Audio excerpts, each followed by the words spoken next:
बिस्मिल्लाहिर्रहमानिर्रहीम।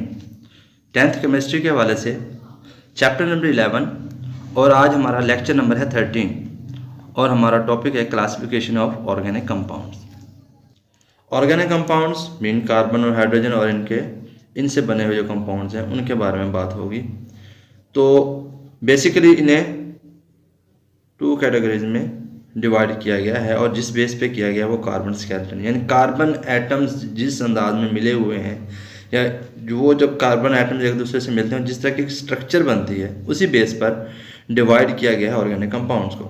और वो दो हैं, एक है ओपन चेन यानी साइक्लिक कंपाउंड एसाइक्लिक कंपाउंड और दूसरा है क्लोज चेन या साइक्लिक कंपाउंड। ओपन चेन में आप ज़रा पहले इसे देख लें, ये है नॉर्मल ब्यूटेन। इसमें आपको कार्बन कार्बन कार्बन एक चेन में आपको मिलेंगे और ये नहीं है कि आखिरी और पहला कार्बन आपस में जुड़े हों, बल्कि एक स्ट्रेट चेन आपको नज़र आ रही है।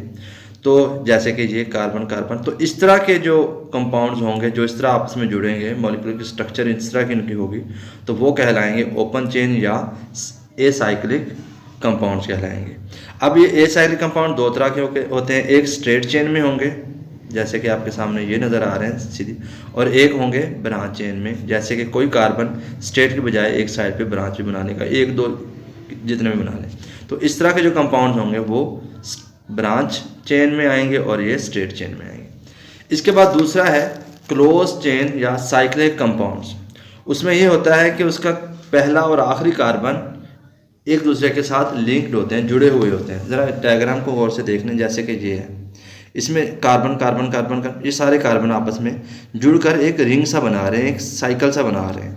तो इस तरह के जो होंगे इन्हें नाम दिया जाएगा साइक्लिक या क्लोज चेन कंपाउंड्स। और ये भी बेसिकली दो तरह के होते हैं, एक होता है होमोसाइक्लिक या कार्बोसाइक्लिक और दूसरा होता है हेट्रोसाइक्लिक कंपाउंड। होमोसाइक्लिक में या कार्बोसाइक्लिक में सारे के सारे जो एटम्स होते हैं वो एक जैसे होते हैं, यानी रिंग बनाने वाले जो एटम्स हैं वो एक जैसे होते हैं, यानी कार्बन होंगे। अब हम बात करते हैं होमोसाइक्लिक या कार्बोसाइक्लिक कंपाउंड्स की। इसमें उसने बता दिया कि जो rings which contain are made up of only one kind of atoms, एक ही किस्म के। और ये भी फर्दर दो तरह के हैं, एक होते हैं एरोमेटिक और एक होता है एलिसाइक्लिक। एरोमेटिक कंपाउंड्स कौन से होंगे? These organic compounds contain at least one benzene ring. इसमें बेंजीन रिंग होगा, ये आपको स्ट्रक्चर याद होगी, बेंजीन रिंग की है। इसमें एक्चुअली होता ये है कि इसमें सारे के सारे यहाँ पर कार्बन एटम होते हैं। आपको याद होगा फार्मूला बेंजीन का C6H6, ये फार्मूला याद होगा। तो इस तरह ये कार्बन सारे 6 के 6 कार्बन आपस में एक दूसरे के साथ मिलाते हैं और अल्टरनेटली 3 इसके डबल बॉन्ड इनके दरमियान होता है। तो इस तरह का जो होगा वो एरोमेटिक हैं। और एरोमेटिक इसलिए कहा जाता है कि क्योंकि ये थोड़ी सी एरोमा यानी स्मेल इसकी थोड़ी सी होती है।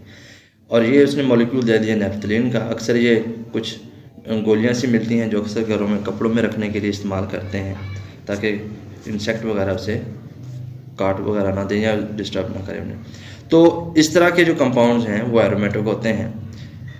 और इसके अलावा दूसरे हैं एलिसाइक्लिक या नॉन बेंजीनॉइड कंपाउंड। इसमें बेंजीन रिंग नहीं होगा, जैसे कि ये आप देख रहे हैं, ये और ये साइक्लिक ज़रूर हैं लेकिन, और कार्बोसाइक्लिक भी हैं क्योंकि इसमें सब में देखें मेन कार्बन है यहाँ पे ये सब, लेकिन इसमें बेंजीन रिंग मौजूद नहीं है, इसलिए इसे नॉन बेंजीनॉइड या फिर एलिसाइक्लिक कंपाउंड का नाम दिया जाता है। और आखिरी हमारे पास हेट्रोसाइक्लिक है। हेट्रोसाइक्लिक में ऐसे, हेट्रो का मतलब होता है डिफरेंट, ऐसे कंपाउंड्स जिनके साइकिल में यानी कार्बन के अलावा कोई और भी कंपाउंड्स एटम्स या एलिमेंट्स मौजूद हैं। जैसे कि अब आपका पैराडीन नज़र आ रहे हैं, इसमें यहाँ पे भी कार्बन है, यहाँ पे कार्बन, यहाँ पे कार्बन, यहाँ पे भी, यहाँ पे, लेकिन एक और है नाइट्रोजन यहाँ पे मौजूद है, यानी डिफरेंट हो गया। इधर भी कार्बन है कार्बन है कार्बन, लेकिन एक और है, सल्फर है, ये थायोफिन है।